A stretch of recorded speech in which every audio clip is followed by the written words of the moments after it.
Good news, বাংলাদেশের মানুষ এখন থেকে পদ্মার ইলিশ মাছ খেতে পারবে। বাংলাদেশের মানুষ এখন ইলিশ মাছ খেতে পারবে, মানে ইন্ডিয়ায় এর আগে 16-17 বছর ধরে বাংলাদেশের মানুষ অধিকাংশ মানুষই ইলিশ মাছ খেতে পারতো না, কারণ ইলিশ মাছের কেজি ছিল 2400 টাকা, 2000 টাকা। সেই ইলিশ মাছের কেজি কলকাতায় কিন্তু 1200-1300 টাকা কেজি চলছে। এখন থেকে ইন্ডিয়া রপ্তানি করা বন্ধ করে দিয়েছে। আগে বাংলাদেশের মানুষ আগে খাবে, বাংলাদেশের মানুষের প্রাধান্য দিছে, বাংলাদেশের মানুষ আগে খাবে, তারপরে অবশিষ্ট যেটা রইবে সেইটা ইন্ডিয়া রপ্তানি করবে বা বাইরে রপ্তানি করবে। আগে বাংলাদেশের মানুষ খাবে। এখন আমি এইটা বিশ্বাস করি, বাংলাদেশ ইলিশের দাম যদি মূল্য অনেকটা কমে যাবে যদি ইন্ডিয়া রপ্তানি করা বন্ধ করে দেয়। দিবে, রপ্তানি করবে না, এটা হলো ভুল, রপ্তানি করবে। আগে বাংলাদেশের মানুষ খাবে। বিশেষ করে আমি দেখছি অনেক মানুষ ইলিশ মাছ খেতে পারে নাই, কারণ ইলিশ মাছের কেজি 2400 টাকা, 2500 টাকা।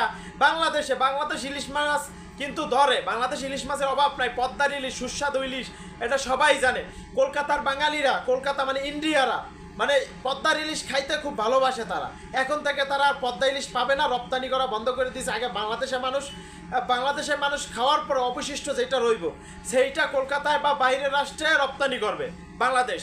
এটা আমি স্যালুট জানাই বর্তমান সরকারকে, এটা একটা মানে উদ্যোগ নেওয়ার জন্য। কারণ বাংলাদেশের মানুষ অনেক বছর ধরে ইলিশ মাছ খেতে পারে না, কারণ এই বাংলাদেশের মানুষ ধরে ঠিকই ইলিশ মাছ, বাংলাদেশে কিন্তু দাম দেয় না। দুর্নীতির কারণে ইন্ডিয়া রপ্তানি করতো সব প্রতি বছর। বাংলাদেশের মানুষ ইলিশ খেতে পারতো না।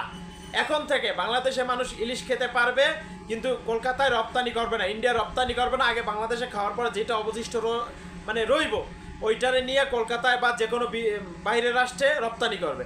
এইটা হলো সবচেয়ে ভালো উদ্যোগ, আমি এটার স্যালুট জানাই। কারণ বাংলাদেশের মানুষ এখন সবাই ইলিশ মাছ খেতে পারবে, এই জন্য আমি স্যালুট জানাই। কারণ বাংলাদেশের মানুষ অনেক বছর ধরে ইলিশ মাছ খেতে পারে নাই একটা দুর্নীতির কারণে। আমাদের পদ্মার ইলিশ আমরা খাবো, আমরা কিনে খাবো, আমরা না খাই এটা রপ্তানি করে। আমাদের ইলিশের কেজি হয় কত?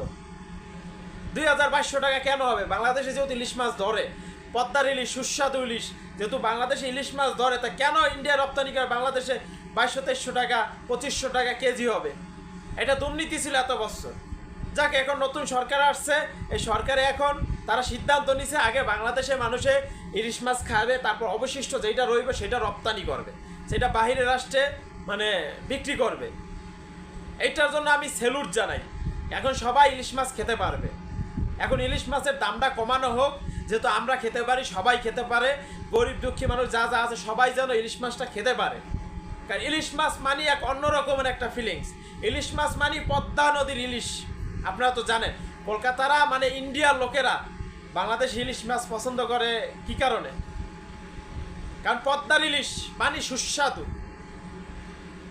এখন দাদাদের ইলিশ মাছ খাওয়া বন্ধ হয়ে গেল, সমস্যা নেই, পাইবেন। এখন বাংলাদেশের মানুষ খাওয়ার পরে যেটা অবশিষ্ট রইব সেটা আপনারা পাইবেন, সমস্যা নেই। সেটা ইন্ডিয়া রপ্তানি করক বা অন্য রাষ্ট্রে রপ্তানি করক, আমাদের জন্য মানে বাংলাদেশ ইলিশের দাম একবারে কমানো উচিত আমি মনে করি।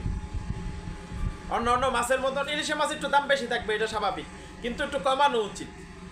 কারণ অনেক গরিব মানুষ খাইতে পারে না, অনেক মানুষে খেতে পারে না ইলিশ মাছ, কেনার সামর্থ্য নাই।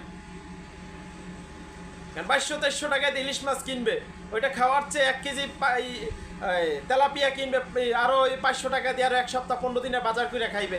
এটাই মানুষের চিন্তা করে। কারণ ইলিশ মাছের দাম অতিরিক্ত বাইরে গেছিলো এই 15 বছর ধরে।